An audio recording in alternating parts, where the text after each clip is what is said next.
Today, we're talking about the situations where you may want to buy a home and there's multiple bids on this home.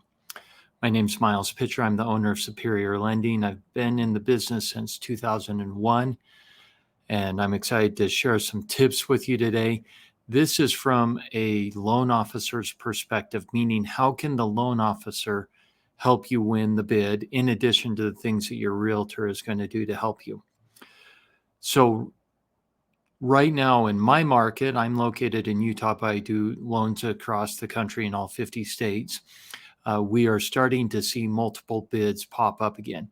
And this is truly because we have such low inventory or homes available, and the demand that we have is still really high for these homes.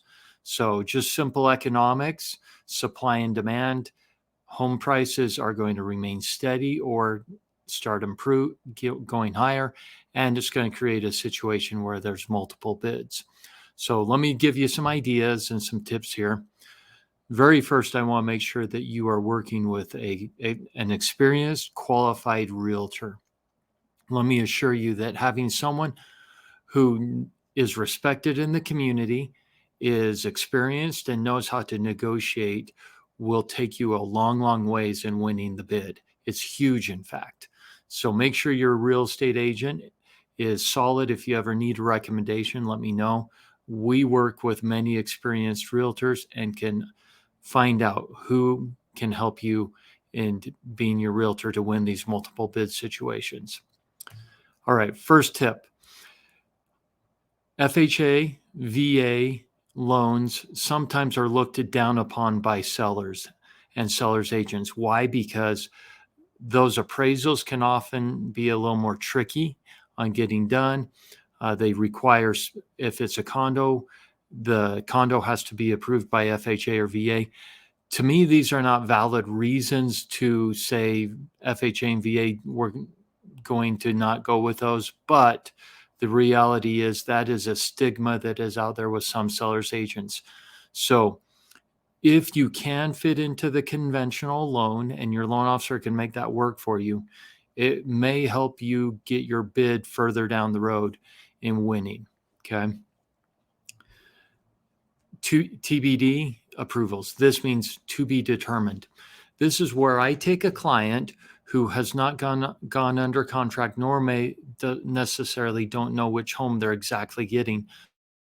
But we take the full file, all of their documents, and we go through an underwriting process. This allows us to be able to tell the seller's agent and the seller that you have gone through a full underwrite and that we're going to be able to move super fast on getting this taken care of for our buyers.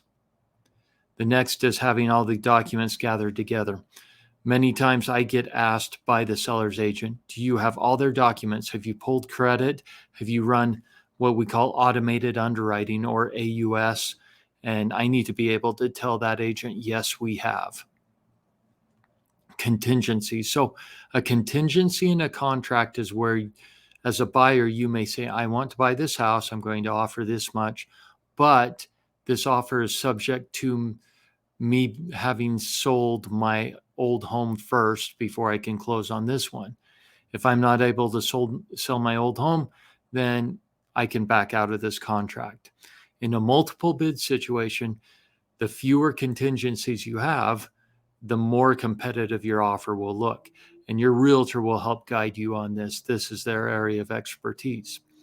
But this is also where a loan officer can help in figuring out, can you qualify without having sold your old home first? Can you qualify with a special bridge loan that we have that will take some of the equity from your old home and allow you to use it as a down payment on your new home? So there's some cool things there. Talk with your loan officer about being able to write an offer without contingencies. Appraisal waivers. This is a big deal. So if you are putting 20% down or more, owner-occupied property or second home, there's a really good chance that you may not have to do an appraisal. This is a big deal to sellers when you say, we're waiving the appraisal requirements of the contract. So for my clients, as you are getting ready to make an offer, I tell them, Give me the address. I will have had your full file already, and we can check and see if an appraisal is going to be required for that property at your purchase price that you're looking at doing. This is a huge competitive advantage, so don't skip this step. The next one is the reach out by your loan officer. Now, I try to call all the seller's agents at the time an offer goes in. Some of them get so busy they don't want to talk to the loan officer. In that case, I record a video introducing myself and letting the seller's agent know how strong the client is, how much work we've done on the file already. Many times the seller's agent won't know all the questions to ask, but I know exactly what we need to tell them that helps sell the client and let them know that we are a sure deal on getting this loan done. Delayed financing. Now, you're probably wondering, what the heck is that? Every so often, I run into a client that has maybe a wealthy family member, parents or something like that, that they look at an opportunity to where they can come in, offer cash and buy the home in cash, and then we turn around and we're able to put a loan in place on the home. And that's called delayed financing. So if you have that resource available of being able to purchase the home in cash and then put your mortgage on afterwards, really cool strategy. And most of our loan products, meaning Freddie, Fannie, FHA, VA, USDA, all allow for this delayed financing guideline to happen. So as you work with your realtor and they communicate with the sellers or seller's agent, it's great for them to find out, what does the seller need? Do they need more time to stay in the home while maybe they're building a new home or finding another one? So you allow them to rent back the home from you, or and you can charge them if you want. You don't have to charge them. That's another advantage, is you don't necessarily have to charge them rent. But I just want you to be aware that the guidelines and the loans, if you're doing this as owner occupied, state that you need to take possession or move into the home within 60 days of the closing date.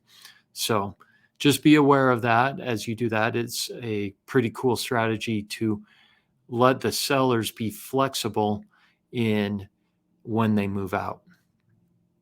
All right, this one we haven't seen happen a lot, but is definitely doable, as to where you as a buyer say, not only will we pay our own closing costs, we're going to pay the seller's closing costs for them. That's a cool thing to do. Can help them save some money or put more money in the pocket. Again, it may not cost you very much, but it may help your offer stand out and be set apart from all the other offers coming in. So if you need any advice, help, or anything with these kinds of options, looking at multiple bids, we're here to help. Whether you use us or not, we're here to give some good advice, and feel free to reach out. This is where you can get a hold of my team. Thanks for watching this video. We'll be back again with more videos.